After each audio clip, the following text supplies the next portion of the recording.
என்னங்க, எல்லாரும் எப்படி இருக்கீங்க? எல்லாரும் நல்லா இருக்கீங்களா?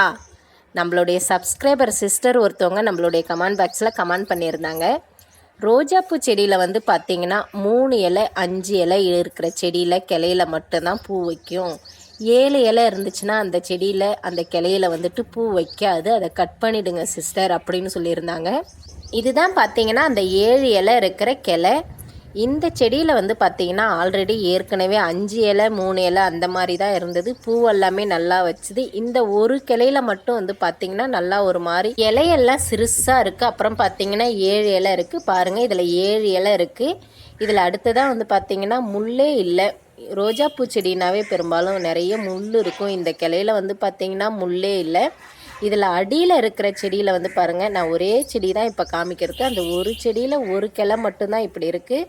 மீதி கீழே 2 கிளை வந்து சின்ன சின்னதாக இருக்குது. அது நார்மலாக 5 இலை 3 இலை அப்படி தான் இருக்குது. இதுதான் அந்த கிளை. இதில் வந்துட்டு மொக்குமே வச்சுருக்கு இந்த அடியில் இருக்கிறதுல. இது ரெண்டுமே ஒரே செடி தான்.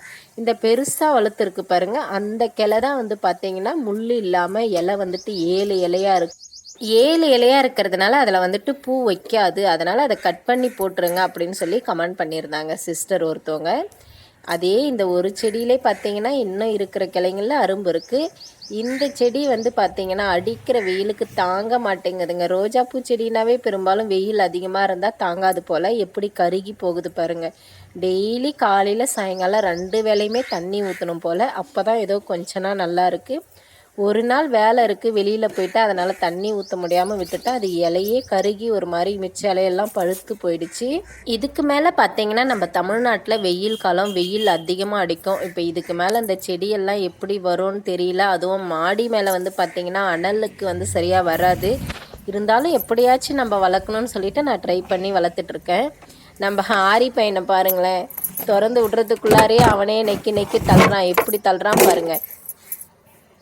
டேய் வெளியில் வாடா, அரி வெளியில் வா. என்னடா ஒரே டல்லாக இருக்க? உன் ஜோடி இல்லை, அவங்க உன்னை விட்டுட்டு போயிடுச்சு அப்படின்னு சொல்லிட்டு வருத்தத்தில் இருக்கியா? சரி நீ வருத்தப்படாத, இங்கே வா. நீ அரி இங்கே வாடா. மணி வரட்டும், மணி வந்தானா நம்ம சொல்லி உன் ஜோடியை வந்து கூட்டிகிட்டு வந்து விடுற. அப்படி இல்லையா மணி கொடுக்க மாட்டேன்னா நீ அங்கே வீட்டோட மாப்பிள்ளையாக போயிடு, நான் பேசி முடித்து விட்டுறேன். அங்கே இருக்குது பாருங்க, அங்கே தான் புளியா மரம் இருக்குது இல்லைங்களா, அதுக்கு கீழே தான் மணி வீடு இருக்குது. அங்கே தான் வந்து பார்த்திங்கன்னா நம்ம 6 அடியை ஜோடியை வச்சு வளர்க்குறான் மணி. அவங்க வீட்டில் குடுறான்னா கொடுக்க மாட்டேங்கிறான். இவன் வேற டல்லாக இருக்கான். சரி நீ ஃபீல் பண்ணாத, எதிர் வீடு தானே, வேணா நான் உன்னை வீட்டோட மாப்பிள்ளையா அங்கே அனுப்பிச்சிட்றேன். நான் டெய்லி உன்னை எட்டி எட்டி பார்த்துக்கிறேன், சரியா? ஃபீல் பண்ணாமல் சாப்பிடு. நம்ம ஆரியை பாருங்களேன், அவன் ஜோடி விட்டு போயிடுச்சுன்னு ரொம்ப ஃபீல் பண்ணிகிட்டே இருக்காங்க. எப்படி ஓடுறான் பாருங்கள். ஆனால் இப்போல்லாம் அவனுக்கு ரொம்ப சேட்டை அதிகமாகிடுச்சுங்க. எடுத்து வெளியில் விட்டோம்னாவே திரும்ப எடுத்து அடைக்கிறதுக்குள்ளார எனக்கு போதும்னு ஆகிடும். சீக்கிரம்னா எங்கிட்ட கிடைக்கவே மாட்டான், ஓடி ஓடி போயிடுவான். இன்றைக்கி கொஞ்சம் டல்லாக தான் இருக்கான். அதான் ஜோடி விட்டுட்டு போயிட்டாங்க அப்படின்னு சொல்லிட்டு வருத்தத்தில் இருப்பான் போல். வந்து என்கிட்ட சொல்கிறான், சரிடா ஹரி நீ ஃபீல் பண்ணாத, மணி வரட்டும், நான் அவங்ககிட்ட சொல்லி உன் ஜோடியை கூட்டிகிட்டு வந்து விடுறேன். நம்ம ஆரிக்காக நான் எப்போவுமே இந்த மாதிரி பில்லு எடுத்துகிட்டு வந்து கொஞ்சம் நிறையவே வச்சுருப்பேன். சரி எனக்கும் டைம் ஆகுதே, எடுத்து அவனை மூடி வச்சுட்டு நம்ம போயிட்டு இருக்கிற வேலையை பார்ப்போம் அப்படின்னு சொல்லிட்டு பில்லு எடுத்து போட்டுட்டு அவனை பிடிக்கிறதுக்கு போனால் கிடைக்கவே மாட்டேன்றாங்க. இந்தாண்டி ஓடிட்டே இருக்கான். அவனை பிடிச்சி போடுறதுக்குள்ளே எனக்கு அவ்வளோ நேரம் ஆயிடுச்சு பாருங்க. ஓடிட்டே இருப்பான், எப்படி ஓடுறான் பாருங்க. டேய் அரி வாங்க.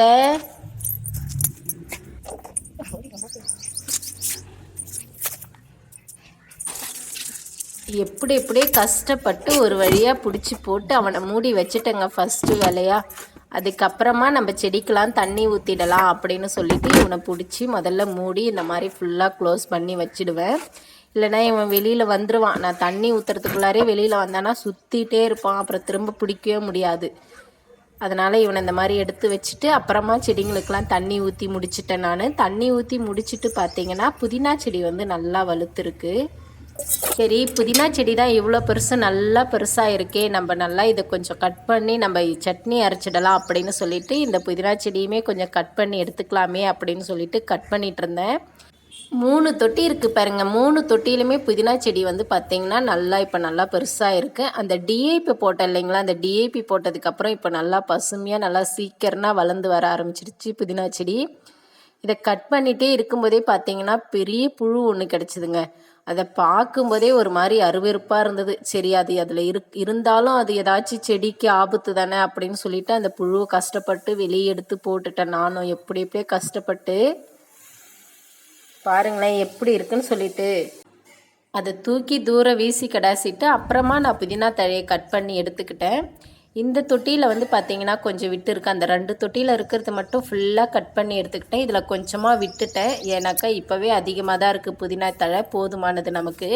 பாருங்கள் எவ்வளோ இருக்குன்னு சொல்லிட்டு அந்த ஒரு தொட்டியில் கொஞ்சம் இருந்ததுன்னா ஏதாச்சும் தக்காளி சாப்பாட்டுக்கு அப்படி எடுத்துக்கலாம் அப்படின்னு சொல்லிட்டு அதை விட்டுட்டேன்.